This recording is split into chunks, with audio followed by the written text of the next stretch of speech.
అందరూ ఉండి ఎవరూ లేరనే బాధ ఎప్పుడు ఉంటుందంటే మనుషుల మధ్య అంతరాయం ఈ రోజుల్లో చాలా ఎక్కువగా ఉంది. అంతర్జాల మాధ్యమాలే నేడు బంధాలు దూరం అవ్వడానికి ప్రధాన కారణం. గంటల తరబడి నెట్టింట్లో గడిపేసి మన గడపలో నట్టింట్లో ముంచేసే మొబైల్ ఫోన్ల వల్లే బంధాలు బీటులు వారుతున్నాయి. భర్త కానీ భార్య కానీ సెల్ ఫోన్ అనే కొత్త బంధానికి ముడిపడి మూడు ముళ్ళ బంధాన్ని 3 నాళ్ళ ముచ్చట్లా ముగించుకుంటున్నారు. వెన్నెల చల్లటి గాలి ప్రకృతి ఇచ్చిన అందాలన్నీ దూరమై ఒంటరితనంతో అన్ని బంధాలకు దూరమై కొత్త కొత్త రోగాలతో నేటి మనిషి సహవాసం చేస్తున్నారు. ఈ సంక్రాంతి పండుగ కన్నా అందరూ మారుదాం. బంధువులు రక్త సంబంధీకులతో సరదాగా సంబరాలు చేసుకుని సరికొత్త మన తెలుగు వెలుగుల జ్యోతులను ప్రతి ఇంట ఆనంద సంబరాలు జరుపుకుందాం. మన సంప్రదాయాలను గౌరవిస్తూ అందరికీ సంక్రాంతి శుభాకాంక్షలు. మీ తెలుగు జెనిక్స్ ఛానల్ని ఆదరిస్తున్న దేవుళ్లకు మరి ఒక్కసారి సంక్రాంతి శుభాకాంక్షలతో ఈ ఎపిసోడ్ ప్రారంభిద్దామా? ఎవరైనా మన గురించి పట్టించుకోవాలని మనమందరం కోరుకుంటాము. మీరు వివాహం చేసుకున్నట్లయితే మీరు మీ జీవిత భాగస్వామిని ఆ వ్యక్తులలో ముఖ్యుడిగా భావిస్తారు. అది అలా కాదని మరియు మీ భర్త మిమ్మల్ని పట్టించుకోనట్లు మీకు అనిపిస్తే అది బాధాకరమైనది మరియు ఒంటరితనమైన జీవితము అనిపిస్తుంది. మోసం చేయడం అతడు వంచుకోవడమే. స్త్రీకి సహజంగా క్షమాగుణం ఉంటుంది. క్షమించమని కోరుకుంటే వెంటనే ఆమె మెత్తబడిపోతుంది. భర్త భార్యని అడగవచ్చు. ఆ తర్వాత భార్యతో అన్యోన్య దాంపత్యం చేస్తే సుఖంగా ఉంటారు. అయినా ఆవిడ మోసపోయిన వారిలో మొదట ఆవిడ కాదు, అలాగే ఆవిడ చివరి విక్టిమ్ కాదు. ఇలా యుగాల నుండి ఆవిడ మోసపోతూనే ఉంది. కానీ ఎంత మోసపోయినా జీవితం ఆగిపోదు. పిల్లలని చూసుకుని బ్రతికేస్తూ ఉంటుంది. కొంతమంది పిల్లలు తల్లి కష్టాన్ని అర్థం చేసుకుంటారు. కొంతమంది తండ్రిని అనుసరిస్తారు. మళ్ళీ ఇంకొక ఆవిడ మోసపోతుంది. ఇలా లోకం సాగిపోతూనే ఉంటుంది. ఆమె మొదట అనుమానిస్తూ ఉంది. నిజమా కాదా? ఒక సందిగ్ధం.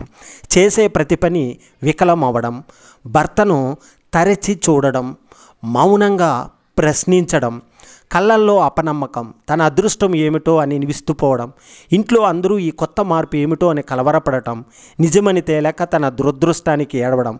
ఇన్నాళ్ళు ఇలాంటి మొగుడున్న వాళ్ళు ఎలా కాపురం చేస్తారో అని ఆశ్చర్యపోయి ఇప్పుడు తనకి కూడా అదే పరిస్థితి రావడం కూడా ఆశ్చర్యానికి ఫుల్ స్టాప్ అనుకోవడం.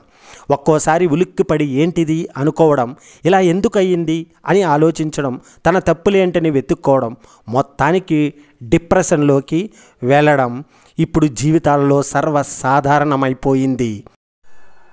గొడవ లేదు, మనసులో ఒక ముళ్ళు సలుపుతూనే ఉంటుంది.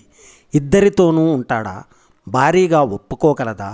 ఒప్పుకోనట్లయితే ఏమిటి అనే సందిగ్ధంలో ఊగుసలాడుతుంటారు. విడిపోయి పిల్లలతో జీవనం సాగించగలదా? అదే ఆలోచించుకోవాలి. తల్లిదండ్రులతో చెబితే, అత్తమామలతో చెబితే కాళ్ళు లాక్కొచ్చి వాడే దాన్ని వదిలేస్తాడు. నువ్వు ఓపిక పట్టు అంటారు. ఓపిక ఉందా? ఉంటుందా? నువ్వే నీ భర్తను వదిలేస్తే కొన్నేళ్లకు పిల్లలు కూడా వెళ్ళిపోతారు, ఎవరే ఉండరు. అది ఎదుర్కోవాలి, తప్పదు. అందుకని ఇలాంటి భర్తను ఎలా భరించాలి? పూర్వం భర్తకు ఇంకొక ఆవిడ ఉన్నా భరించేవారా? వాళ్ళు సమయాన్ని పిల్లల మీద ఇంటి మీద కేటాయించి భర్తను పూర్తిగా వదిలేయకుండా ఓర్చుకునేవారు. కొంతమంది సినిమాల మీద, చీరల మీద, నగల మీద ఇరుగు పొరుగు వారితో కబుర్లు చెప్పుకుంటూ మనసును డైవర్ట్ చేసుకుంటారు. ఏదోలో అడ్జస్ట్ అవ్వు అని చెప్పడానికి ఆమె బాధ ఆమెకే సొంతం. మనం సలహా చెబితే పుండు మీద కారం చల్లినట్టే కదా. కాలమే కొన్ని సమస్యలను పరిష్కరించగలదు. మాట్లాడేటప్పుడు తమ భార్య చెప్పేది వినకుండా కేవలం అవును అని చెప్పే ఇలాంటి భర్తలు చాలా తక్కువ. కానీ వారి కుటుంబ విషయాలకు వస్తే మై గాడ్, వారు ఒక్క మాట కూడా కోల్పోరు మరియు చెప్పినదంతా గుర్తించుకుని గొడవకు పోతారు. దురదృష్టవశాత్తు అలాంటి వారిని మార్చడం అంత సులభం కాదు. మాట్లాడటానికి ఉత్తమ సమయం వారు మొబైల్ లేదా ల్యాప్టాప్లను దూరంగా ఉంచడం మరియు టీవీని స్విచ్ ఆఫ్ చేయడం. ఇలా చేయండి. అతనిని కాఫీ లేదా చాట్ కోసం తీసుకెళ్ళండి మరియు చేతిలో మొబైల్స్ లేకుండా మీ ఇద్దరితో సమయం గడపండి. ఆలస్యంగా మీరు అతనితో మాట్లాడేటప్పుడు అతను శ్రద్ధ చూపడం లేదని మీరు గమనించినట్లయితే అనేక కారణాలు ఉండవచ్చు. మీరు ఈ క్రింది సూచనల గురించి ఆలోచించండి. మీ భర్త పని ముందు మరిన్ని సమస్యలను కలిగి ఉండవచ్చు, మరి కుటుంబ విషయాల కోసం నాణ్యమైన సమయాన్ని కేటాయించలేకపోవచ్చు. అవును, అయితే కొంత సమయం ఓపిక పట్టండి. అతను మీకు కొన్ని నిమిషాలు ఇవ్వగలడా, మరియు విషయం నిజంగా ముఖ్యమైనది కాదా అని మీరు మాట్లాడాలనుకునే ముందు తనిఖీ చేయండి. మీ భర్త ఆఫీసులో శ్రద్ధగా ఎదుర్కొంటున్న సమస్యలను పంచుకోవాలనుకుంటే మీరు వినడానికి సిద్ధంగా ఉన్నారని మీరు అతనితో చెప్పవచ్చు. అతను తెరిస్తే దయచేసి వినండి. మాట్లాడడం ద్వారా అతను తన ఆలోచన విధానంలో కొంత స్పష్టతను కనుగొనవచ్చు, మరియు అతని మాట వినడంలో మీ సహనం మరియు కృషిని కూడా మీరు అభినందించుకోవచ్చును. మీ పాయింట్లను ప్రసారం చేసే ముందు ఒక కప్పు వేడి టీ లేదా కాఫీతో అతను ఇష్టపడే కొన్ని స్నాక్స్ను అతనికి అందించినట్లు నిర్ధారించుకోండి. అతను కొన్ని సూచనలు ఇస్తే అభినందించండి. మర్చిపోవద్దు, ప్రతి భర్తకు కొన్ని బలహీనతలు ఉంటాయి. ప్రేమగల భార్య తప్పనిసరిగా తెలుసుకోవాలి మరియు దానిని తన ప్రయోజనం కోసం ఉపయోగించుకోవాలి. గుర్తించడంలో మీ అంతర్దృష్టి మీకు సహాయం చేస్తుంది. అతని లుక్స్ మరియు అతని పని గురించి అతనిని ప్రశంసించండి. పురుషులు తరచుగా బయట నుండి ప్రశంసలు పొందరు, కాబట్టి అతను మీ పట్ల మరింత దయగా ఉంటాడు. మెల్లమెల్లగా మీలో ఏదైనా మెచ్చుకునేలా చూసేందుకు మీకు శ్రద్ధ ఇస్తాడు. మీరు అభిప్రాయాన్ని పొందారని ఆశిస్తున్నాను.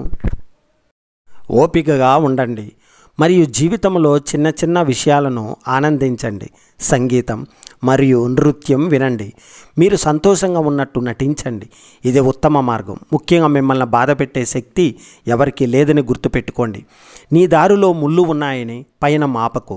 లక్ష్యం దూరం అవుతుంది.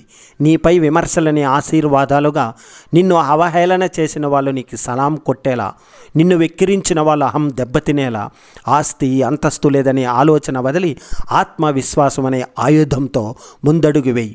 ఒక నెల లేట్ అవ్వచ్చేమో కానీ విజయం వచ్చి నీ కాళ్ళ ముందు ఉంటుంది. నిన్ను వెక్కిరించిన వాళ్ళు ముక్కున వేలేసుకుంటారు. అది గెలుపంటే. వెక్కిరింతలు చూసి వెనక్కిపోతే తర్వాత ధిక్కరించిన ఫలితం ఉండదు. 2 క్షణాలు నవ్వితే ఫోటో అందంగా వచ్చినప్పుడు ఎప్పుడూ నవ్వితే జీవితం అందంగా ఉండదా? అవతల వారు హేళన చేస్తున్నారంటే నువ్వేదో కొత్తగా చేస్తున్నట్లే.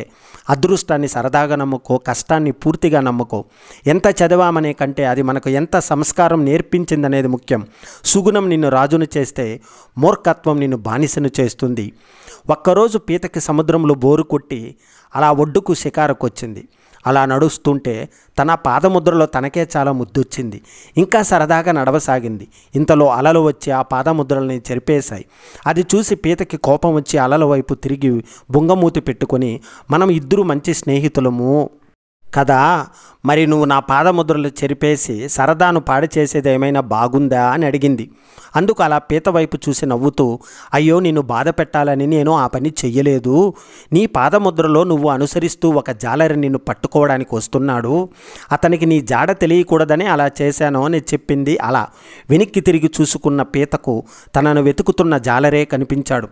అంతే, ఒక్క ఉదుటున సముద్రంలోకి బుడుంగని మునిగి అలకి క్షమాపణ మరియు కృతజ్ఞత తెలుపుతుంది. స్వచ్ఛమైన స్నేహంలో అనుమానాలకు తావులేదు. మీరేంటో మీకు తెలియకపోతే మీకేం కావాలో గుర్తించలేరు. మీకు కావాలో గుర్తించలేకపోతే మీరేం చేయాలో మీకు అర్థం కాదు. ఏం చేయాలో అర్థం కాకపోతే మీరెన్నిటికీ అర్థవంతమైన జీవితం గడపలేరు. కాబట్టి అన్నిటికంటే ముందు మీ గురించి మీరు తెలుసుకోండి. మీరు కోరుకున్న స్థాయిలో ప్రస్తుతం మీరు లేరా? అయితే అందుకు కారణాలు ఏమిటో తెలుసా? ఆ స్థాయికి చేరుకోవడానికి అవసరమైనంత మీరు కష్టపడటం లేదు. అందుకు కావలసిన నైపుణ్యాలు నేర్చుకోవడం లేదు. చాలినంత ధైర్యంగా నిర్ణయాలు తీసుకోవడం లేదు. అన్నింటికీ మించిన విజయ రహస్యం ఒక్కటే, మరింత ఎక్కువగా పని చేయడం. మనకు ఉండే సెల్ఫ్ ఇమేజ్ మరియు మనకు ఉండే అలవాట్లు రెండింటికి చాలా సంబంధం ఉంది. మన అలవాట్లు మారితే మన సెల్ఫ్ ఇమేజ్ మారుతుంది. మన సెల్ఫ్ ఇమేజ్ మారితే మన అలవాట్లు మారుతాయి. మనం ఎలా అయితే ఒంటి మీద బట్టలు వేసుకుంటామో అలాగే మన పర్సనాలిటీ మీద అలవాట్లను బట్టల్లా వేసుకుంటాం. అవి మనకు బాగా ఫిట్ అవుతాయి. కాబట్టి మన అలవాట్ల వల్ల మన పర్సనాలిటీ అనేది డిఫైన్ అవుతుంది. మనం అనుకుంటే మనకు ఉండే అలవాట్లను మార్చుకొని మన సెల్ఫ్ ఇమేజ్ను కూడా మార్చుకోవచ్చు. సింపుల్గా చెప్పాలంటే మీరు మీ పర్సనాలిటీ మార్చుకోవాలి అని అనుకుంటే ముందు మీ అలవాట్లను మార్చుకోవాలి. సో మీకు ఏ అలవాట్లు మార్చుకోవాలో, ఏ అలవాటు అలవర్చుకోవాలో మీకు డిసైడ్ అవ్వండి. ఆటోమేటిక్గా మీ పర్సనాలిటీ ఇంప్రూవ్ అవుతుంది. మీరు ఎప్పుడు ఈ విషయం గుర్తుంచుకోండి. మనం ఎవరు అనేది మనం నిరంతరం చేసే పనుల మీద ఆధారపడి ఉంటుంది. మీలోని గొప్పతనం మీరు చేసే పనుల మీద కాదు, మీ అలవాట్ల మీద ఆధారపడి ఉంటుంది. మీ అలవాట్లే మీ పనులను నిర్దేశిస్తాయి. మీరు చేసే పనులు మీ క్యారెక్టర్ని మరియు మీ పర్సనాలిటీని కూడా డిఫైన్ చేస్తాయి. మన బాడీ మరియు మన మైండ్ సెట్ అనేవి ఎప్పుడు ఏదో ఒకటి సాధించాలి అనే తత్వంతో పనిచేస్తూ ఉంటాయి. మనకంటూ పర్సనల్ గోల్స్ ఉండాలి, మనకంటూ కొన్ని విషయాల్లో ఇంట్రెస్ట్ ఉండాలి. అదేవిధంగా మనకంటూ ఏదో ఒకటి సాధించాలనే తపన లోపల ఉండాలి. మనల్ని దేవుడు ఈ విధంగానే డిజైన్ చేశాడు అని. ఒకవేళ మనకి సెల్ఫ్ గోల్స్ అనేవి లేకపోతే మనం ఏం చేయాలో అర్థం కాక గాలికి తిరుగుతామని, దానివల్ల ఏమీ ఉపయోగం లేదని అర్థం. మన శరీరం మరియు మన మెదడు అనేది మనకు వచ్చే ప్రాబ్లమ్స్ని సాల్వ్ చేయడానికి, మనం అనుకున్న పనులు సాధించడానికి కరెక్ట్గా తయారు చేయబడింది. మనకి జీవితంలో వచ్చే అడ్డంకులన్నీ మనం అనుకున్న గమ్యానికి చేరుస్తాయి. వాటిని అడ్డంకులుగా కాకుండా మనకు వచ్చిన అవకాశాలుగా అనుకొని మనం వాటిని అధిగమించాలి. ఎవరైతే నా జీవితం వేస్ట్ అని అనుకుంటారో వాళ్ళకి పర్సనల్ గోల్స్ అనేవి ఉండవు. వారు తప్పులు చేయడానికి భయపడతారు, అందుకే ఆ విధంగా నెగటివ్గా ఆలోచిస్తారు. ఇక్కడ మీకు ఒక ఎగ్జాంపుల్ చెప్తాను. మీరు ఒక బైక్ మీద కూర్చున్నారనుకోండి, ఆ బైక్ ఎక్కడికి వెళ్లకుండా ఒకే చోట ఉంటే ఆ బైక్ వల్ల ఉపయోగం ఏముంటుంది? బైక్ అనేది మనల్ని ముందుకు తీసుకెళ్ళడానికి తయారు చేయబడినది. దాన్ని వాడకుండా ఒకే చోట నిలబెడితే దానివల్ల ఎంత ఉపయోగం ఉండదో, అదేవిధంగా మనకున్న శరీరం మరియు మెదడుని మనం ఉపయోగించకపోతే ఎటువంటి ఉపయోగం కూడా ఉండదు కదా. మిత్రమా, కాస్త ఆలోచించండి. సో మీకున్న గోల్ ఏంటి? మీరు ఆ గోల్ సాధించడానికి ఏం చేస్తున్నారు? మీరు ఆలోచించుకోండి. ఒకవేళ మీకు ఎటువంటి గోల్స్ లేకపోతే మీరు ఈరోజే మీకు నచ్చిన విషయాన్ని సాధించడానికి ఏమి చేయాలో అది మీరు ప్లాన్ చేసుకోండి.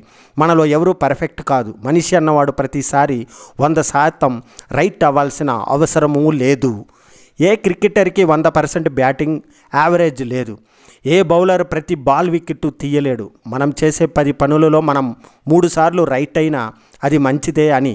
ఎందుకంటే రాంగ్ చేస్తేనే కదా మనకి రైట్ ఏదో తెలుస్తుంది.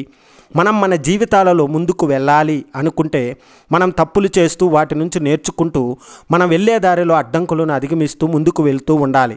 అంతేకాని నేను ఏం చేసినా పర్ఫెక్ట్గా చేస్తాను, ఏం మాట్లాడినా కరెక్ట్గా మాట్లాడతాను అని ఏ పని చేయకుండా మాట్లాడకుండా కూర్చుంటే మనం ఒకే చోట ఉంటాం. మనిషి చేసే అతిపెద్ద తప్పు ఏమిటంటే తాను తప్పు చేస్తానేమో అని భయపడి ఏ పని చేయకుండా ఉండటం. సో తప్పో ఒప్పో మీరు ఏమనుకుంటే అది చెయ్యండి. తప్పుల నుంచి నేర్చుకోండి. అడ్డంకులు వస్తే నేర్చుకోండి. మన ఫస్ట్ ప్లాన్ ఫెయిల్ అయితే దాన్ని ఇంకో కొత్త ప్లాన్తో రీప్లేస్ చేయాలి. ఆ కొత్త ప్లాన్ కూడా ఫెయిల్ అయితే దాన్ని ఇంకో ప్లాన్తో రీప్లేస్ చేయాలి. అలా మన ప్లాన్ పని చేసేంత వరకు మనం ట్రై చేస్తూ ఉండాలి. మెజారిటీ మనుషులు ఒక్కసారి వారికి ఓటమి ఎదురైతే వాళ్ళ వల్ల కాదు అన్నీ చేతులెత్తేస్తారు. మనం అనుకున్నది సాధించాలంటే మనలో ఓర్పు, సహనం, కృషి, పట్టుదల, అంతకు మించి మనం అనుకున్నది సాధించాలి అనే బలమైన కోరిక ఉంటే, మీకంటే ఏమైనా గోల్స్ ఉంటే ఇప్పుడే దాని మీద పని మొదలు పెట్టండి. ఫెయిల్ అయినా పర్వాలేదు. అసలు మొదలు పెట్టకపోతే మీరు ఆల్రెడీ ఫెయిల్ అయినట్టే. So better start right now. మీరు మీ సబ్కాన్షియస్ పవర్ మీరు అనుకున్న విధంగా పనిచేయాలి అని అనుకుంటే ముందు మీరు అనుకున్న గమ్యానికి ఆల్రెడీ చేరిపోయినట్టు మీరు ముందు ఫీల్ అవ్వండి. ఆ సక్సెస్లో ఉన్న ఆనందం ఫీల్ అవ్వండి. ఆ ఫీలింగ్లో ఉన్న కాన్ఫిడెన్స్ని ఫీల్ అవ్వండి. దీనికి సంబంధించిన ఒక మెంటల్ పిక్చర్ని మీ మైండ్లో ఇమేజిన్ చేసుకోండి. మీరు కనుక ఈ అన్నింటినీ కరెక్ట్గా ఎక్స్పీరియన్స్ చేయగలిగితే మీరు మీ సబ్కాన్షియస్ మైండ్కి ఆల్రెడీ మీ సక్సెస్ డేటాని ట్రాన్స్ఫర్ చేసినట్టే. ఒక్కసారి ఈ సక్సెస్ డేటాను మీ సబ్కాన్షియస్ మైండ్ రిజిస్టర్ చేసుకుంటే మీరు ఇక చేయాల్సింది మీరు అనుకున్న పనిని మొదలు పెట్టడమే. మనం ఏమైనా సాధించగలం. దానికి కావలసిన పనిముట్లన్నీ మనలోనే ఉన్నాయి. కానీ మనం చేసే తప్పు ఏమిటంటే మన అవుట్ సైడ్ వరల్డ్కి మన ఇన్సైడ్ వరల్డ్కి మార్చుకుంటున్నాం. అలా కాకుండా మన ఇన్సైడ్ ప్రపంచాన్ని మనం కంట్రోల్ చేయగలిగితే మనం అవుట్ సైడ్ వరల్డ్ని ఆటోమేటిక్గా మార్చగలము. నీతో నువ్వు నిజాయితీగా ఉండు. మనలో చాలామందికి భయం ఉంటుంది, మొహమాటం ఉంటుంది, ఫెయిల్ అయ్యామనే బాధ ఉంటుంది. ఇలాంటి వీక్నెస్ల వల్ల మనం ఎక్కువ ఫీల్ అయిపోయి మనల్ని మనం బాధ పెట్టుకోకూడదు మిత్రమా. నీతో నువ్వు నిజాయితీగా ఉండి నిన్ను నువ్వు ఎలా బెటర్ చేసుకుంటావో ఆలోచించాలి. లైఫ్లో ముందుకు వెళ్ళే కొద్దీ ఇలాంటి ఎన్నో అడ్డంకులు వస్తూ ఉంటాయి. నువ్వు ఎప్పుడు నిన్ను అబ్జర్వ్ చేసుకుంటూ నీలోని లోపాలను నువ్వు గమనించి జాగ్రత్తగా వాటిని సవరించి ముందుకు వెళ్ళాలి. నీ జీవితానికి నీవే దిక్సూచిగా పని చెయ్యాలి. ప్రపంచంలోని గొప్ప నాయకుల గురించి మీరు చదువుకునే ఉంటారు, కొంతమందిని చూసి ఉంటారు. వీరందరినీ మీరు గమనిస్తే వీరు ఎప్పుడు వాళ్ళ స్టైల్లోనే వారి పనులు చేశారు. వారి ఐడియాస్, వారి ప్రిన్సిపల్స్ అన్నీ వారు ఏర్పరచుకున్నవే. వీరు చేసే పనిలో వేరే వాళ్ళు ఏదో అన్నారని ఆగరు, వేరే వాళ్ళు సహాయం కోసం ఎదురు చూడరు. వీరి మీద పూర్తిగా నమ్మకంతో ముందుకు వెళతారు. నీ భయాన్ని జయించు. అందరికీ లోపల ఏదో ఒక భయం ఉంటుంది. బిజినెస్ ఐడియా వచ్చినా జాబ్ మానేసి వెళ్ళాలంటే భయం. ఒక అమ్మాయి ఒక అబ్బాయికి ప్రపోజ్ చేయాలంటే ఏమనుకుంటాడో అని భయం. క్లాసులో ఆన్సర్స్ చెప్పాలంటే ఒకవేళ తప్పు చేస్తే అందరూ నవ్వుతారనే భయం. ఇలాంటి రకరకాల భయాల వల్ల మనం కొన్ని పనులు చేయలేక తర్వాత ఇలా చేసి ఉంటే బాగుండేది అని బాధపడతాము. భయపడకూడదు మిత్రమా. కానీ మీరు మీ జీవితంలో గెలవాలి అంటే ఇలాంటి చిన్న చిన్న వాటికి భయపడకండి. మిమ్మల్ని ఏదైతే వీక్ చేస్తుందో, మిమ్మల్ని ఏదైతే ఓడిస్తుందో, మిమ్మల్ని ఏదైతే గాయపరుస్తుందో దాన్ని మీరు తప్పించుకొని పారిపోతే అది మిమ్మల్ని ఎదురైనప్పుడల్లా ఓడిస్తుంది. అందుకే ఇలాంటి భయాలను పాతాళానికి తొక్కి మీరు మీ జీవితంలో ముందుకు వెళ్ళండి. ధైర్యాన్ని విడవకు. మనం అనుకోకుండా ఫెయిల్ అవుతూ ఉంటాం, చాలాసార్లు ఓడిపోతూ ఉంటాం. ఇవన్నీ నిజమైన ఓటములు కాదు. వాటి వల్ల మీ ధైర్యాన్ని నువ్వు కోల్పోతే అది నిజమైన ఓటమి. అందుకే ఎప్పుడు ధైర్యంగా ముందుకెళ్ళండి. ఏ పని చేసినా పాస్ అవుతానా ఫెయిల్ అవుతానా అని కాదు, ఒక మొండి ధైర్యంతో చెయ్యి, తప్పకుండా సక్సెస్ అవుతావు. Mahatma Gandhi, Nelson Mandela, Steve jobs వీళ్ళు జీవితాలను గమనిస్తే అసలు ఎవరు వారి జీవితకాలంలో చేయలేని పనులు వీరు వారి జీవితకాలంలో చేశారు. వీరికి ధైర్యమే తోడుగా ఉంది. మనం దాన్ని మర్చిపోకూడదు. చాలామంది కలలు కంటారు, కానీ కొందరే వాటి కలలను సహకారం చేసుకుంటారు. ఎవరినో కాదు, నిన్ను నువ్వు నమ్ముకో. మనం కొన్నిసార్లు ఫెయిల్ అయినప్పుడు ఎవరైనా ఆదరిస్తే బాగుంటుందే అనుకుంటాం. ఎవరైనా చిన్న హెల్ప్ చేసి మన పనులు అయిపోయేలా చేస్తే చాలా బాగుంటుంది అనుకుంటాం. మనం ఎవరికైనా హెల్ప్ చేస్తే వాళ్ళు మనకు తిరిగి హెల్ప్ చేయలేదు అని తెగ గింజుకుంటూ ఉంటాము. ఈ ప్రపంచంలో నీకు ఎవరు సహాయం చేయరు. నీకోసం నువ్వే నడుము వంచాలి, నీకోసం నువ్వే కష్టపడాలి. ఒక ఏజ్ వచ్చిన తర్వాత మన కలల కోసం మనం పని చేస్తున్నప్పుడు మనం మనల్ని నమ్ముకోవాలి. నీకు ఎవరో హెల్ప్ చేయాలనే రూల్ లేదు. వాళ్ళ పనులు మానుకుని నీకు హెల్ప్ చేయరు. నీకు హెల్ప్ చేసేవాడు ఒక్కడే, అదే నువ్వే. పోరాడేది పోయేదేమీ లేదు. జీవితంలో గెలవాలి అనే ఆలోచన ఉన్న వాళ్ళకి పోరాడాలి అని కొత్తగా చెప్పక్కర్లేదు. రోజులు ప్రశాంతంగా గడుస్తున్నాయని ఆనందంగా ఉంటే జీవితం ఒకేసారి చుక్కలు చూపిస్తుంది. ఇది చాలామందికి ఎక్స్పీరియన్స్ అయ్యే ఉంటుంది. ఓడిపోవడం తప్పు కాదు, దానికి ఎదురు తిరిగి పోరాడకపోవడం తప్పు. మన పూర్వీకుల దగ్గర నుంచి చూస్తే పోరాటం అనేది మానవ సహజ లక్షణం. నీ మెదడుకి పదును పెట్టుకో. నీ మెదడుకు కూడా డైలీ ఎక్సర్సైజ్ ఇవ్వాలి. కొత్తవి నేర్చుకో, మంచి పుస్తకాలు చదువు. పుస్తకాలు చదవడం వల్ల నీ ఆలోచన శక్తి పెరుగుతుంది, క్రియేటివిటీ పెరుగుతుంది. నీ ఆదర్శం ఎవరు? మనలో అందరికీ ఎవరో ఒకరు ఇన్స్పిరేషన్ ఉంటారు. మనం ఎప్పుడైనా ఎక్కడైనా నెక్స్ట్ ఏం చేయాలని కన్ఫ్యూజన్లో ఉన్నప్పుడు మీ ఇన్స్పిరేషన్ ఇలాంటి సమయంలో ఏం చేశారో తెలుసుకోండి. మన ఇన్స్పిరేషన్ ఎలా సక్సెస్ అయ్యారో తెలుసుకోవడం అనేది చాలా ముఖ్యం. అప్పుడే నీ విజయానికి నువ్వు చేసే కృషిలో వాళ్ళ జీవితాన్ని ఇన్స్పిరేషన్గా తీసుకుంటావు. ప్రేమించడం నేర్చుకో. చాలామంది వారి విజయాల కోసం కష్టపడుతున్న సమయంలో వారి కోపాన్ని, వారి ఇరిటేషన్ వారి భాగస్వామిపై చూపిస్తారు. కానీ అలా చేయడం వల్ల మన ధ్యాసకి బ్రేక్ పడి మళ్ళీ వాళ్ళని బ్రతిమలాడటం, బుజ్జగించడంలో బిజీ అయిపోతాం. అందుకే మీరు ఎవరినైనా ప్రేమిస్తే వారి అందాన్ని కాకుండా వారికి ఉన్న అలవాట్లను, వారి ఆలోచనలను, వారి పనిని ప్రేమించండి. వారి మంచి పనులను పొగుడుతూ వారు దీనంగా ఉన్నప్పుడు మీ ప్రశంసలతో ఉత్సాహపరచండి. వారు కూడా మిమ్మల్ని ఆరాధించడం మొదలు పెడతారు. కొత్త పనులు చేయడంలో ముందు ఉండు. చాలామందికి ఇంట్రో వర్క్ అనే పదం తెలిసే ఉంటుంది. ఇంట్రో వర్క్ అంటే కొంచెం మొహమాటస్తులు, జనాలతో ఎక్కువగా కలవరు. కొత్త పనులు చేయడానికి ఇంట్రెస్ట్ ఉంటుంది, కానీ చేయడానికి సిగ్గుపడిపోతారు. ఇలా ఉండటం వల్ల మనకి కొత్త మనుషులతో మాట్లాడడం, అప్పుడు నీ స్కిల్స్ ఎవరికి తెలియదు. ఈ అలవాటు వదలడం కష్టమే, కానీ అసాధ్యం మాత్రం కాదు కదా. నీ గొప్పతనం నువ్వు తెలుసుకో. మనం ఏ పని కరెక్ట్గా చేస్తాం మనం తెలుసుకోవాలి. అలా తెలుసుకొని ఆ పనులను మనం చేస్తూ ఉండాలి. రాకపోయినా అలవాటు లేకపోయినా వేరే పనులను చేయడం వల్ల మనం ఆనందంగా ఉండలేం. అనుకున్న పని చేయడం వల్ల ఆనందంగా ఉంటాం. మనకు ఒక జీవితమే ఉంది. ఆ జీవితంలో మీరు ఇప్పుడు ఉన్న ఈ సమయం మళ్ళీ రాదు. ఈ జీవితంలో నువ్వు ఏ పనిలో నీకు ఇంట్రెస్ట్ ఉందో తెలుసుకొని అది చేయడం వల్ల నీ జీవితానికి ఒక పరమార్థం ఉంటుంది. నీ జీవితానికి అంతం ఉంది అని తెలుసుకో. చాలామంది రేపు పని మొదలు పెట్టవచ్చని ఈరోజు చేయవలసిన పనిని వాయిదా వేస్తారు. ఈ ప్రపంచంలో పుట్టిన ప్రతి ఒక్కరికి మరణం అనేది వస్తుంది. ఎప్పుడైతే మరణం ఉంది అని తెలుసుకుంటామో మనకి ఈలోపు ఏదో ఒకటి చేయాలి అనిపిస్తుంది.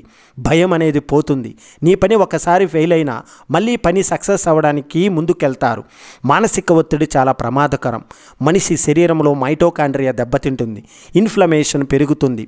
ఈ 2 రకాల పరిస్థితుల్లో ప్రాణాంతక క్యాన్సర్లకు దారితీసే ముప్పు అధికంగా ఉంటుంది. కాబట్టి ఒత్తిడిని దరి చేరనివ్వకండి. ధ్యానం చేయడం, తగినంత విశ్రాంతి తీసుకోవడం వంటి మార్గాలు అందుకు దోహదపడతాయి. తీవ్రమైన తలనొప్పిని కేవలం మంచినీరు తాగి తగ్గించుకోవచ్చు. ఒకంత ఆశ్చర్యంగా అనిపిస్తున్నప్పటికీ ఇది నిజం. తలనొప్పి చాలా రకాలుగా ఉంటుంది. డీహైడ్రేషన్ కారణంగా వచ్చే తలనొప్పి, అందులో ఒకటి మానవ మెదడు దాదాపు నీటితోని నిర్మితమై ఉంటుంది. సరిపడా నీరు తాగకపోతే శరీరంలో రక్తం పరిమాణం తగ్గుతుంది. దానివల్ల మెదడు ఆక్సిజన్ సరఫరా కూడా క్షీణిస్తుంది. రక్తనాళాలు ఉబ్బుతాయి. ఈ పరిణామాలు తలనొప్పికి దారితీస్తాయి. చాలామంది తమకు తాము చెప్పుకునే అత్యంత ప్రమాదకర అబద్ధం నేను చెయ్యలేను. కనీస ప్రయత్నం చేయకుండా ఆ మాట చెప్పుకోవడం ఏంటి? జీవితంలో ఎదగకుండా తమను తాము మోసం చేసుకుంటున్నట్టే లెక్క. నేను చేయగలను అని నమ్మితే సాధ్యాలను సుసాధ్యం చేయవచ్చు. మీరు చేసే పనిలో ఎప్పటికప్పుడు కొత్త నైపుణ్యాలను నేర్చుకోండి. ఆ రంగంలో అత్యున్నత ప్రమాణాలను అందుకోండి. అప్పుడు మీ సంపాదన దానంతట అదే పెరుగుతుంది. నేటి సమాజంలో చాలామంది ఈ వాస్తవాన్ని గుర్తించడం లేదు. పనిలో ఉన్నత ప్రమాణాలను అందుకోవడానికి కృషి చేయకుండా డబ్బు రాబడి మాత్రం పెరగాలని కోరుకుంటున్నారు. అది ఎప్పటికీ అత్యాశగానే మిగులుతుంది. ఇతరులు మీ వద్ద తమ గోడును వెళ్ళబోసుకుంటుంటే మీరు వారి సమస్యలను పరిష్కరించకపోయినా పర్వాలేదు. కానీ వారు తమ పరిస్థితిని వివరించేటప్పుడు సావధానంగా వినండి. అదే వారికి చాలా సాంత్వన కలిగిస్తుంది. తమ భావోద్వేగాలకు మీరు విలువనిస్తున్నారని మీ ఆలకింపు ద్వారా అవతల వ్యక్తులు అర్థం చేసుకుంటారు. మీపై వారి నమ్మకం పెరిగేందుకు అది దోహదపడుతుంది. ఊబకాయం, టైప్ 2 మధుమేహం, అధిక రక్తపోటు, గుండె జబ్బులు, స్వీయ వినాశకర రోగ నిరోధక వ్యవస్థ, క్యాన్సర్ అత్యధిక కేసుల్లో ఇవేవి వంశపారంపర్యంగా వచ్చేవి కావు. మనం పీల్చే గాలి, నివసించే వాతావరణం, తినే ఆహారం వంటివే ఈ జబ్బులకు కారణమవుతున్నాయి. అంటే వీటిని నివారించుకోవడం మన చేతుల్లోనే ఉందన్నమాట.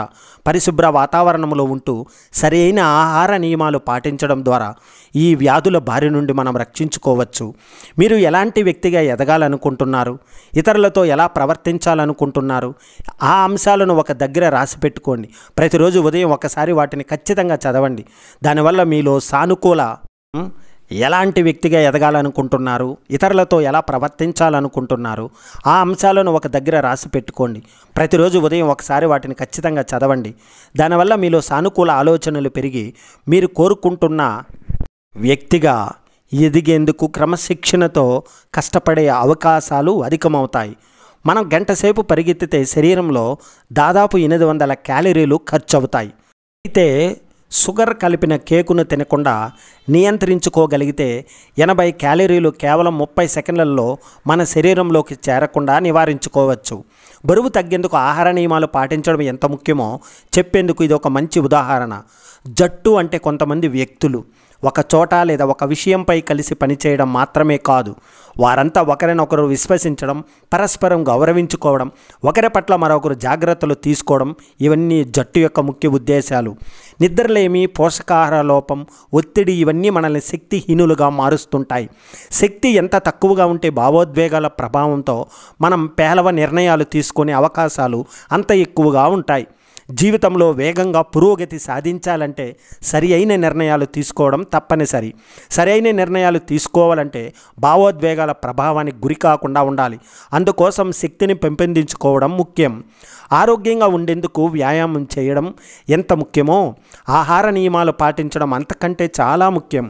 ప్రతి వారం గంటల కొద్దీ వ్యాయామశాలలో గడిపిన జంక్ ఫుడ్ తినడం, ఆహారంలో చక్కెర తీసుకోవడం నియంత్రించుకోకపోతే వ్యర్థమే. వాటిని తింటూ మీరెంతగా శ్రమించిన శరీరం అత్యుత్తమ స్థాయికి చేరుకోదు, మీ శక్తి స్థాయిలు మెరుగుపడవు. డైట్ అనేది అసలైన గేమ్ చేంజర్ అని గుర్తుంచుకోండి. మీరు బరువు తగ్గాలని కోరుకుంటున్నారా? అయితే నీరు బాగా తాగండి. రోజు తగినంత నీటిని తీసుకుంటే కొవ్వు కరగడం సులువవుతుంది. ఆకలి తగ్గి తక్కువ క్యాలరీలతో సరిపెట్టుకుంటాం. జీవక్రియలు సజావుగా సాగుతాయి. శారీరక శ్రమ ఎక్కువగా చేయగలుగుతాం. హానికర పదార్థాలను శరీరం సులభంగా వదిలించుకుంటుంది. వైఫల్యాలు ఎదురైనప్పుడు సాకులు చెప్పడం మానుకోండి. మీ పరిస్థితి గురించి సాకులు చెప్పడం వల్ల మీరు తాత్కాలికంగా ఉపశమనం పొందవచ్చేమో, కానీ పరిస్థితి ఎంతమాత్రం మెరుగవదు. దానికి బదులు వైఫల్యానికి బాధ్యత వహించి మిమ్మల్ని మీరు మెరుగుపరుచుకోండి. చాలామంది తల్లిదండ్రులు పనిలో పడిపోయి తమ పిల్లలతో సమయం గడపరు. వారితో కలిసి భోజనం చేయడాన్ని నిర్లక్ష్యం చేస్తుంటారు. వ్యాయామానికి దూరంగా ఉంటుంటారు. వారంతా సగటు తండ్రులే. మీరు అలా మిగిలిపోకండి. ఉద్యోగానికి, వ్యాపారానికి కేటాయిస్తున్నట్లే కుటుంబంతో గడిపేందుకు రోజు ఖచ్చితంగా కొంత సమయం కేటాయించుకోండి. పిల్లలతో తరచూ ఆటలాడండి. మీ స్వీయ ఆరోగ్యాన్ని కాపాడుకోండి. దృఢమైన తండ్రిగా ఉండండి. మనం వెళ్ళాల్సిన రైలు కాకుండా పొరపాటున వేరే రైలు ఎక్కామనుకోండి, సాధ్యమైనంత దగ్గరలోని స్టేషన్లోనే దాని నుంచి దిగిపోవాలి. ఆ రైలు నుంచి మారడానికి ఎంత ఎక్కువ సమయం తీసుకుంటే ఆ ప్రయాణానికి మనం అంత ఎక్కువ మూల్యం చెల్లించుకోవలసి వస్తుంది. అదే తరహాలో వైఫల్య భయం గుప్పిట్లో నుంచి బయటపడటానికి మనం ఎంత ఎక్కువ సమయం తీసుకుంటే జీవితంలో అంత అధికంగా నష్టపోతాం. ఆ నష్టం సమయం, డబ్బు, ఇలా ఏ రూపంలో అయినా నష్టపోతాం. మీ మాటలు ఎప్పుడు ఎవరిని ఎంతగా ప్రభావితం చేస్తాయో తెలియదు. కాబట్టి ఎల్లప్పుడూ జాగ్రత్తగా మాట్లాడండి. అవకాశం చిక్కినప్పుడల్లా ఇతరులను ప్రోత్సహించేందుకు, వారిలో స్ఫూర్తి రగిలించేందుకు మీ మాటలను ఉపయోగించండి. అభ్యంతరాలు, తిరస్కరణలు, ఎదురు దెబ్బలు, విమర్శలు, తప్పులు, వాస్తవంగా ఇవన్నీ ఏమిటో తెలుసా? మనకు దొరకకుండా దాగి ఉన్న పరిష్కార మార్గాన్ని కనిపెట్టేందుకు ఉపయోగపడే డేటా, ఫీడ్బ్యాక్ మాత్రమే. భావోద్వేగాల కంటే విలువలకు అధిక ప్రాధాన్యం ఇవ్వడమే పరిణతి. పిల్లలు తమకేది సరైనది అనిపిస్తే అది చేస్తారు. నిజంగా అది సరైనది కాదా అనేది వారికి తెలియదు, కానీ పెద్దలు ఏది సరైనదో అప్పుడే వారు పరిణతి సాధించినట్లు లెక్క. జీవితంలో విజయం సాధించేందుకు పరిణతి చాలా ముఖ్యం. విజయం సాధిస్తామో విఫలమవుతామో అనే విషయాన్ని పక్కన పెడితే మనం చేసే ప్రతి పని మన గురించి మనకు ఏదో ఒక క్రొత్త విషయాన్ని నేర్పుతూనే ఉంటుంది. ఈ ప్రపంచం గురించి ఎంతో కొంత బోధిస్తూనే ఉంటుంది. అందుకే ఫలితం గురించి ఆలోచించకుండా ముందుకు వెళ్ళాలి. ఆలోచనలపై నియంత్రణ చాలా అవసరం. ఎందుకంటే అవే వాస్తవ రూపం దాల్చి మనల్ని నిర్వచిస్తాయి. మీరు ఆహార నియమాలు పాటించడం సులువేనని భావిస్తే సులువే అవుతుంది. వామ్మో నా వల్ల కాదనుకుంటే కాదు. ఇకపై సిగరెట్ తాగొద్దు అని మీరు బలంగా తీర్మానించుకుంటే స్నేహితులు ఎంతగా బలవంతం పెట్టినా దాని జోలికి వెళ్ళరు. తెల్లవారుజామునే నిద్ర లేవడం, మద్యం మానేయడం వంటి వాటన్నింటికి ఇదే వర్తిస్తుంది. మీ ఆలోచన ధోరణి సరిగ్గా ఉండేలా చూసుకోండి. అన్నీ సాఫీగా జరిగిపోతాయి. మిత్రమా, గుర్తుపెట్టుకోండి, పని కోసం తరచూ నిద్రను త్యాగం చేయడం, పదే పదే అధిక వడ్డీకి రుణాలు తీసుకోవడం వంటిదే. అప్పులు కొండలా పెరిగి మనల్ని ముంచేసినట్లే నిద్రలేమి మన ఆరోగ్యాన్ని మింగేస్తుంది. ఆలోచన శక్తి, క్రమశిక్షణ సన్నగిల్లేందుకు కూడా ఇది కారణమవుతుంది. లక్ష్య సాధనకు ప్రణాళిక చాలా అవసరం. కానీ ప్రణాళిక తయారు చేసుకున్నంత మాత్రాన మీ ప్రశ్నలకు సమాధానాలు దొరకవు.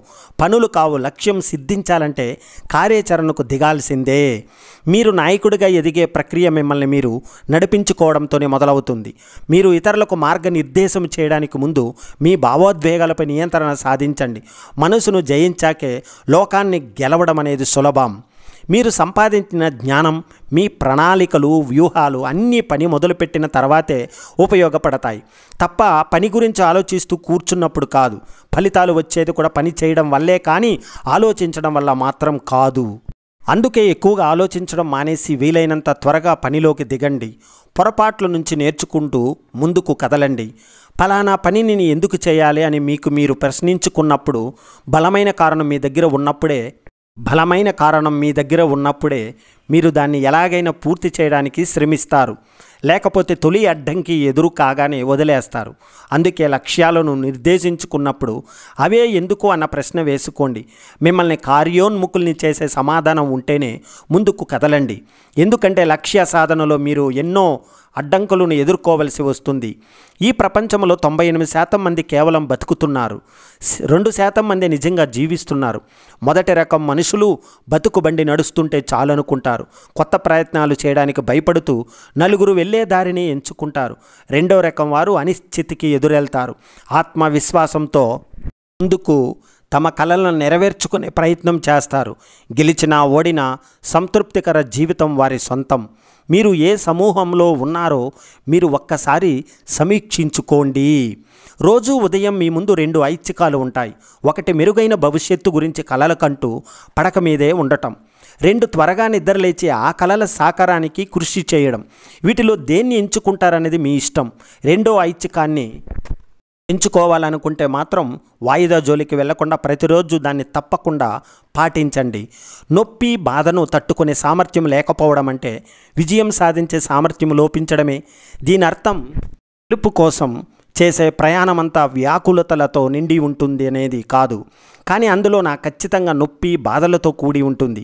వాటిని సహించలేకపోతే విజయం గురించి ఆలోచించడం కూడా వ్యర్థమే. ఆత్మవిశ్వాసం పుట్టుకతో వచ్చేదేమీ కాదు, దాన్ని క్రమక్రమంగా నిర్మించుకోవాలి. మీరు కార్యాచరణకు దిగిన ప్రతిసారి, సవాళ్లకు ఎదురెళ్ళిన ప్రతి సందర్భంలో మీ సామర్థ్యంపై మీకు నమ్మకం పెరుగుతూ ఉంటుంది. రోజులు గడిచే కొద్దీ అదే అచంచల ఆత్మవిశ్వాసంగా రూపుదిద్దుకుంటుంది. ధనవంతులు కాగానే చాలామంది చేసే తప్పేమిటంటే తమ స్థాయిని ఇతరుల ముందు ప్రదర్శించాలని, అంతా తమను గౌరవించాలని తహలాడుతుంటారు. ఆడంబరాల కోసం విచ్చలవిడిగా ఖర్చు చేయడం మొదలు పెడతారు. సంపద ప్రదర్శన కోసం డబ్బు వెదజల్లితే చాలా త్వరగా పేదవారవటం ఖాయం. అప్పటి వరకు గౌరవించిన వారు ఇక ముఖం కూడా చూడరు. అందుకే ఇతరుల మెప్పు కోసం ఖర్చు చేయడం మానేయండి. ప్రస్తుత ప్రపంచ అవసరాలకు అనుగుణంగా పుట్టుకొస్తున్న సరికొత్త ఉద్యోగాల కోసం ఒకటి కన్నా ఎక్కువ రంగాలు, విభిన్న నైపుణ్యాలపై అవగాహన, పట్టు ఉండటం అత్యవసరం. వాటిని అందిపుచ్చుకోవడానికి, అవసరమైన సాయం పొందడానికి దోహదపడేలా మీ నెట్వర్క్ను బలోపేతం చేసుకోండి. మీ సన్నిహితుల్లో విభిన్న రంగాలకు చెందిన వ్యక్తులుండేలా చూసుకోండి. లేకపోతే మీ వృద్ధికి పరిమితి విధించినట్లు అవుతుంది. మీరు సంపన్నులు కావాలని నిర్ణయించుకుంటేనే ఆ లక్ష్యాన్ని సాధిస్తారు. మీరు సంపూర్ణ ఆరోగ్యవంతులుగా ఉండాలని నిర్ణయించుకుంటేనే అందుకు అవసరమైన జీవన శైలి, ఆహార అలవాట్లను కొనసాగిస్తారు. మీరు విజయవంతమైన వ్యక్తిగా ఎదగాలని నిర్ణయించుకుంటేనే విజేతగా నిలుస్తారు. అంటే మీ నిర్ణయాలను బట్టే మీ జీవితం ఉంటుంది. తప్పు పరిస్థితుల్లో వ్యక్తుల ప్రభావం ఉండదు. ప్రతి వ్యక్తి చేయడానికి పనితో పాటు సాధించడానికి ఓ లక్ష్యాన్ని పెట్టుకోవాలి. జీవితాన్ని నిర్దించుకోవాలన్నా, దేశం అభివృద్ధి చెందాలన్నా శ్రమే సాధనం. పని చేసేవారిలో ఓ సానుకూల శక్తి, సాధించడంలో సంతృప్తి ఉంటాయి. ఏ పని చేయని వారిలో ప్రతికూల ఆలోచనలు, విద్వేష భావనలు జడలు విప్పుతాయి. దానివల్ల సంఘ విద్రోహ శక్తులుగా మారే ప్రమాదం ఉంది. ఈ ప్రపంచంలో ఏ సమస్యకైనా పనితోనే పరిష్కారమని గుర్తించుకోండి. ఇతరుల ప్రేరణతో మీరు కొత్త విషయాలను అలవాటు చేసుకోవచ్చు. కానీ మీరు వాటికి శాశ్వతం కట్టుబడి ఉండాలన్నా, లేకపోతే వాటి ద్వారా కలిగే ప్రయోజనాలు దీర్ఘకాలం కావాలన్నా అవి మీ వ్యక్తిత్వంలో భాగంగా మారాలి. ఉదాహరణకు మీరు ఓ పుస్తకం చదవాలని కాకుండా ఓ పాఠకుడిగా మారాలన్న లక్ష్యంతో పఠనాన్ని అలవాటు చేసుకోవాలి. వాయిద్యాన్ని సంగీతకారుడిగా ఎదగాలన్న లక్ష్యంతో సాధన అనేది మొదలు పెట్టినప్పుడే మీకు ఫలితం అనేది ఉంటుంది. కొన్ని లక్ష్యాలను సాధించడానికి జీవితకాలం పట్టచ్చు. ఈ క్రమంలో కొన్ని వేల సార్లు వైఫల్యాలు ఎదురు కావచ్చు. అయినప్పటికీ పట్టు విడవకుండా ప్రయత్నాలు కొనసాగించేవారు ఆ ఒళ్ళో విజయంతోనే చరిత్రలో నిలిచిపోతారు. ఐన్స్టీన్ పేరు చెబితే సాపేక్ష సిద్ధాంతం, న్యూటన్ అనగానే గతి సూత్రాలు గుర్తుకొస్తాయి. వాటిని కనిపెట్టడానికి వారు జీవితంలో ధారబోశారు. ఆ స్థాయిలో శ్రమిస్తే సాధారణ వ్యక్తులు చరిత్ర సృష్టించగలుగుతారు అనేది గుర్తుపెట్టుకో మిత్రమా. పురోగతిని కాంక్షించే వారి ఆలోచన విధానం ఎలా ఉంటుందంటే, ఫలానా పని చేయడం తన వల్ల కాదని అనుకోరు. ఆ పని ఎలా చేయాలో నేర్చుకుని అందులో పట్టు సాధించే వరకు ప్రయత్నిస్తూనే ఉంటారు. ఏదైనా విషయం తమకు తెలియకపోతే దాన్ని తెలుసుకునే వరకు విశ్రమించరు. ఎన్ని ప్రయత్నాలు చేసినా ఓ పనిలో విఫలం అవుతుంటే నిరాశ చెందకుండా దాన్ని ఇంకో విధంగా చేయగలమా అని ఆలోచిస్తారు. జీవితంలో అన్ని రకాల బంధాల్లో గొడవలు సహజం. అంత మాత్రాన ఆ బంధాలు బలమైనవి కాదని అనుకోకూడదు. పొరపుచ్చాలు వచ్చినప్పుడు అహాన్ని విడి బంధాలను చక్కదిద్దుకోవడానికే ప్రాధాన్యం ఇవ్వాలి. క్షమాపణ చెప్పడానికి సంకోచించకపోవడం ఎంత ముఖ్యమో అవతల వ్యక్తి క్షమాపణలు స్వీకరించి సర్దుకుపోవడము అంతే ముఖ్యం. బంధాల్లో తమదే పైచేయి కావాలని ప్రయత్నిస్తే అవి ఎంతో కాలం నిలబడవు. పాత దుస్తులు ధరించేందుకు కాయకష్టం చేసుకునే తల్లిదండ్రులను ఇతరులకు పరిచయం చేసుకునేందుకు, పేదరికంలో ఉన్న వారితో స్నేహం చేసేందుకు, సాధారణ జీవితం గడిపేందుకు సిగ్గుపడకండి. ఎందుకంటే మీరు వేసుకునే దుస్తులు మీ ప్రతిభను నిర్వచించలేవు. మీ తల్లిదండ్రుల శ్రమ, త్యాగాల వల్ల మీరు ఈ స్థాయిలో ఉన్నారు. స్నేహం అనేది హోదాను బట్టి ఉండదు. మీ వ్యక్తిత్వాన్ని విజయాలకు చాటి చెప్పేదే ఆడంబర జీవన శైలి కాదు. మీరు శ్రమించకుండా కండలను పెంచలేరు. వైఫల్యాలు రుచి చూడకుండా అనుభవాన్ని, జ్ఞానాన్ని పొందలేరు. మీలోని లోపాలను గుర్తిరిగి వాటిని అధిగమించకుండా ఆత్మవిశ్వాసాన్ని పెంపొందించుకోలేం. మీరు వృద్ధి చెందాలంటే త్యాగాలు తప్పనిసరి అని తెలుసుకోండి. మీకు కష్టం అనిపించే వాటిని ఎంచుకుంటే తర్వాత మీ జీవితం సుఖంగా ఉంటుంది. సౌకర్యవంతమైన పరిస్థితులకు దూరం జరగలేకపోతే భవిష్యత్తులో కష్టాలను అనుభవించక తప్పదు. Thank you very much. మీరు ఇంతవరకు విన్నందుకు కృతజ్ఞతలు. జై హింద్. వందే మాతరం.